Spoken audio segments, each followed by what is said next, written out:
What's going on, y'all? Sean here.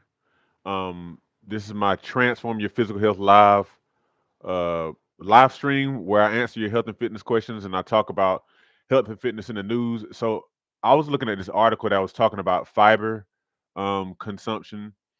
I don't really. The article is kind of generic, so I didn't really want to link to it, but it did make me think about fiber consumption in general and why it tends to be so important and helpful for fat loss. Um, so here and remember, if you come on here, feel free to post your health and fitness question. Matter of fact, I'm gonna post a reminder here. Hold on a second.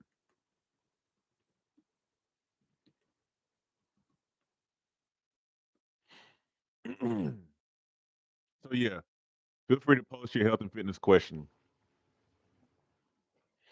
Now, fiber and fat loss. I think I'm gonna title this after I finish doing this live, I'm gonna title this Fiber Your Way to Fat Loss.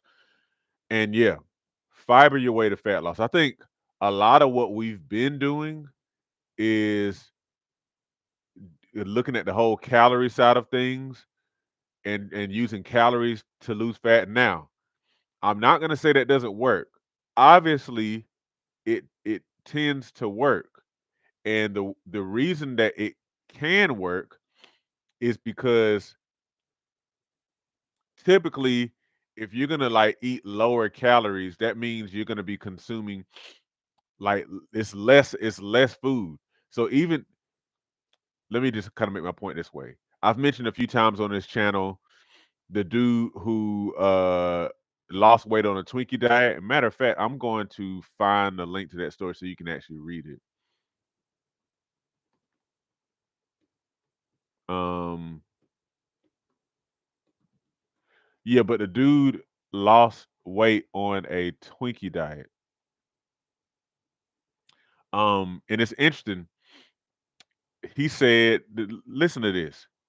When I tell people I'm on a high carbohydrate diet, they give me a highly skeptical look as if I just told them the moon landing was fake. From a pure weight loss perspective, I could eat nothing but bacon wrapped sticks of butter topped with chocolate covered Fruit Loops. As long as I maintain a caloric deficit, I would lose weight. So yeah, this guy Mark Hobb, he lost 27 pounds in 10 weeks um, on a diet subsisting almost exclusively on Twinkies, Doritos, Oreos, and other treats by ensuring that he consumed fewer calories than he burned. That is not impressive, my friends. Not to me. When you kind of understand the way this fat loss stuff works, can you lose fat on a junk food diet? Sure, you can. But what I wonder is two main things. One, are you satiated? Like, are you actually satisfied? Like, with your food? Like, you could eat a Wendy's hamburger or a hamburger in general and still lose weight if that's about all you ate. So for you, it might be that if as long as you eat a hamburger a day, like if you try, let me make a point. So let me see. Um, how many calories are in a Wendy's double stack hamburger? So according to Google, 416 calories. So say that you were consuming no more than 800 calories. I mean, 1800 calories a day. You could eat um Wendy's, a couple of Wendy's hamburgers, so that'd be about 800 calories, and or you could eat technically what's that 400 into 1800 that goes in about a little more than four times. So you could eat in theory four of those hamburgers and still be within your caloric content. As far as like you being in, I mean, you still be in a deficit. You could do that and it would work. However, to me, that's not practical because again, in that case, you may be actually kind of satiated somewhat, depending on who you are. But then also, on the other hand, though, what kind of nutrient consumption are you experiencing? Are you getting the nutrients you need? See, this is the thing where, like, people's. marveling about the dude who lost weight on a Twinkie diet, where that stuff just like really bothers me. It bothers me because it just kind of like this is like the crisis that we're in our country in regard to health. The issue is we're focusing so much on weight loss that we're not really focusing on health. Now, I don't know exactly what the guy. I think all this guy who did a Twinkie diet was doing. I think all he was doing is just kind of trying to prove a point that weight loss is not just about eating. It's that it can be achieved by eating lower calories, no matter what kind of calories those are. I agree with that, but that's like totally beside the point whenever you're going for health. I believe that weight loss can be a byproduct of a truly healthy diet, of course, and other lifestyle too. And so, sure, you can lose weight if you just eat less. You eat junk as long as you don't eat too much of the junk. But like, if health is your aim, I believe health is a higher aim. Weight loss, I don't think is high enough of an aim because you can achieve weight. You could achieve weight loss by starving yourself. You know, you could achieve weight loss by, I don't know, going, running every day for like 100 miles. You could do these things, but like you're gonna break your body down. Now, the guy, I guarantee you, the guy who lost that weight on the Twinkie diet, it said he lost 27 pounds in 10 weeks.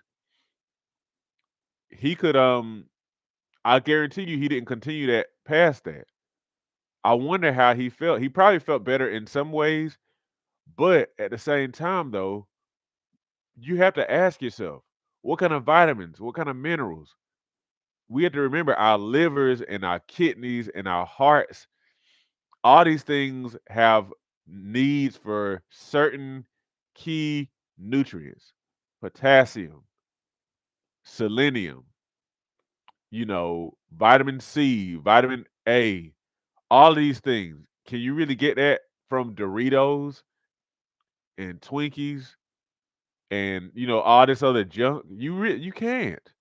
You can't. So like, yeah, you can lose weight on it, but like if weight loss only is your goal, okay, but like you're not going to necessarily get all the health benefit from that. If you had to lose weight, you'll feel you'll feel better because you lost weight, but you're still forgetting the fact that you have nutrient needs, and that deficiency a lot of times is what leads to the issues that we tend to have. A lot of these lifestyle caused diseases are caused by nutrient deficiency because the standard American diet is so nutrient deficient, you know. But again, people kind of get us all caught up in the whole weight loss thing. I get it. Weight loss is important, but it's not the most important thing. It's a sign of a need for change. It's a sign that you need to go in a healthier direction in the way you eat, in the way that you move, in the way that you sleep, etc., so on and so forth. So anyway, I'm saying all that to say I talked about fiber being a way to fat loss because of this. If you look at fibrous foods, stuff like beans, stuff like, or I say legumes, or vegetables and fruits, I say in that order, especially non-starchy vegetables and fruits. If you look at those, you can get plenty of those kinds of foods, be fully satiated, and not go over your caloric um whatever your caloric needs are where you don't gain extra weight, and you get plenty of nutrients. You get plenty of them. So like to me, that's like, okay, this is clearly like the path I need to go down. Of course, and then including their stuff like, plenty of protein, I know some people are vegan, so they don't necessarily do the animal protein, but I do consume animal protein, from the best sources that you can get, and then grains to some degree. I believe I'm one who believes that we don't necessarily need grains as much because of the fact that we're so sedentary. Because grains tend to you use grains to make bread and stuff like that, and grains tend to be used to make very very calorie dense, carbohydrate dense foods. Like it's stuff to me that you tend to need for like a long journey, or that you tend to need if you're going to be doing something for a real long time. You know, it always makes me think about the Bible, like where the Israelites were sustained off of manna, which is like a kind of like a wafer kind of thing, kind of like a bread kind of thing, or you hear about folks going on journeys in the Bible, and it's like, here, take some bread with you. You know, it's always bread. Take bread. So and thanks for your question, Lester. I'm gonna look into that um here in a second. But yeah, like all those fiber heavy foods, they're not gonna overload you with calories. They're gonna be full of nutrients, and you can be satiated off of them very very easily. So that's why I'm just convinced that if you really want to lose fat, you need to fiber your way to it. Beans, non-starchy vegetables, and fruits are going to be your main things with that. Okay, so that needs to be the bulk of your plate. All right, so let me see what your question is, Lester. What is your view on grocery mass farm food versus more quote organic food? I have noticed when I eat bread made with GMO versus non-wheat, that it affects my joints. Okay, yeah. So grocery mass farm food. So this is my view. Do the best that you can. You know, like organic, I think no, I got you. You good. You good, Lester. But I believe that as far as I know, like organic is probably gonna be your best bet, you know, because of the different kind of regulations that that organic foods are kind of grown under and whatnot. So like as you can or as is available, get those. Like I tend to try to avoid GMO at all costs, but like there are foods that are that are farmed conventionally that are not GMO. And you can find like a list of those. I know corn is one of those foods that tends to be GMO a lot. Now I don't know. I know it's definitely the corn that's put into products on the shelves that tends to be GMO. As far as like the corn that you get like on the cob or whatever in the produce section, I don't know. But typically you want to try to avoid conventionally farmed stuff because of the fact that it tends to be sprayed and some of it is genetically modified, which I'm not I try to avoid that as much as I can. If you can't, then the next best thing would be because it's still good to eat your vegetables, but the next best thing is to get those and do as much as you can to clean off whatever pesticides and stuff like that. So, with again with a keen eye to try to avoid to be mindful of the ones to avoid that are typically genetically modified in the produce section. So, like as what me and my wife do, we get some stuff conventional, meaning not organic. I get I definitely get organic as well.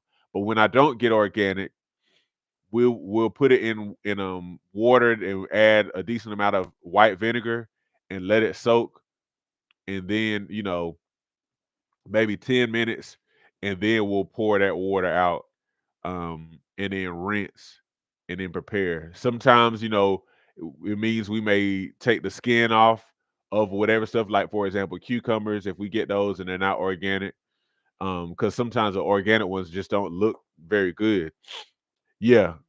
So yeah, we'll just get those and we'll clean them and we'll peel them too. Okay. And then another thing that's good to use is baking soda, because apparently baking soda also helps to neutralize some of those pesticides and whatnot. Like for example, we eat a lot of we roast potatoes a lot of times, and so we'll get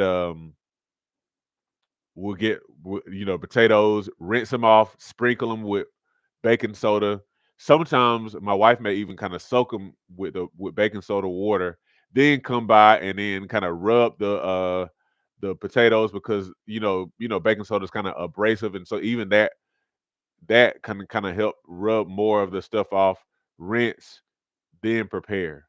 Okay, so that's kind of like typically what we do when we eat conventional. But like I said, that said, I tend to try to avoid foods that, based on what I've learned, seem to be more likely GMO in the produce section. Like corn. Like I said, I don't know, corn in products typically is GMO. Corn in the produce section, I don't know if it's GMO or not, but I still don't consume it as much. Soy for sure. A lot of times is genetically modified. Um, but yeah, that's what I typically do. You do the best you can, get what you can organic, and then just clean very well with produce that you buy that's not organic. But my opinion really is still, we got to get our vegetables in. We really, really got to get our vegetables in. So like that's why I say do the best you can, and but still like aim for vegetables and fresh food rather than the stuff that's in the aisles. Oh, and the other thing is this: grocery mass farm food. It's always going to be a better option if you can somehow grow at least some of your food. And that's something we do. I actually have posted some videos on this channel with some of me and my wife and my family's gardening escapades and stuff like that. We've been doing it for years, partially successful. Um, with a lot of failures, but we just keep on coming back to it. And I'm determined this year is going to be a great year. Now, some people don't necessarily live in areas where they can do a whole lot of that. Maybe you can just kind of try to do some stuff in pots. Because the thing is with gardening, you know exactly what you put on your food. I mean, on your vegetables and fruits and stuff like that. So to me, it's about the best that you can get because the fact that you know what it's exposed to. Um, and then number two, it tastes markedly better. The classic thing is a garden grown tomato, way different than a conventional tomato. I would say even if you get an organic tomato from the store, it's gonna be way better when you get it from the garden. It's fresher, the color is richer, and a lot of times when you can see deeper color and you can see like you experience deeper flavor, that in and of itself is from what I've learned even more indicative of a higher nutrient content because nutrients tend to be, in the colors and in the flavors and stuff like that. It's kind of like evidence of their presence in part. So yeah, so hopefully that is helpful. Yeah, and as far as bread, um, you know, I would be curious. Yes. Yes, yeah, exactly, exactly. So I would be curious with bread and stuff, like that's something that my family and I tend to avoid. Generally, I have breads that I buy like when the few times I get bread, like from the store, I'll get the Mike's Killer bread, but I don't get bread much in general. We just try to avoid it. Um, because we've kind of wondered sometimes if the gluten is problematic for like one of our kids and whatnot. And so we kind of tend to try to avoid the presence of that. Now, sometimes, like when you mentioned puffy joints and stuff like that, I mean, I would even just kind of think about that. Now, the best thing for you to do as far as like the gluten stuff is just to kind of like get tested or even to do your own kind of test to see if by like avoiding it for a while, and then getting bread again, even if it's like organic whole grain bread, and see if it affects you when you come back on it. I'm not going to tell everybody you just need to avoid gluten because it just doesn't affect certain people. And I think that whenever all this gluten free stuff kind of came into being, a lot of folks assume, oh, gluten free means healthy. It doesn't. It doesn't. It's not really making any difference if gluten doesn't bother you. But that said, it is kind of worth it to kind of see sometimes, does it bother me? Is it this that's kind of causing more inflammation in my joints and stuff like that? Um, so that might be something you might want to try. Again, I'm not an expert in that kind of stuff, but I am interested in it. Stuff I read up on and do my own kind of stuff around personally. But of course, I'm not necessarily an expert in that. So yeah. Anyhow, thanks for your cool. Thanks for your questions. Thank you for always showing up too, Lester. I really appreciate you sticking around. So good stuff, y'all. Make sure you get your fiber in. That's gonna be the main way that you get not just long term weight loss, but also it's going to help you to really fortify your body with nutrients. The most important thing. The most important thing, one of the things I try to drive all the time on this channel is getting your body supplied with what it needs. But I watch it as soon as I can. Yep. And I see it. I see it too. That's what's up. That's really what's up, man. But yeah, so anyhow, y'all get your nutrients in. I'm gonna go ahead and cut off on this live. If you have questions or any comments afterwards, make sure you put them in the comment section. Otherwise, y'all stay tuned. Take care of your health. Like I always say, like my motto is your doctor's not responsible for your health. You are. So make sure that you take responsibility by giving your body what it needs. All right. Y'all take care. Have a great day.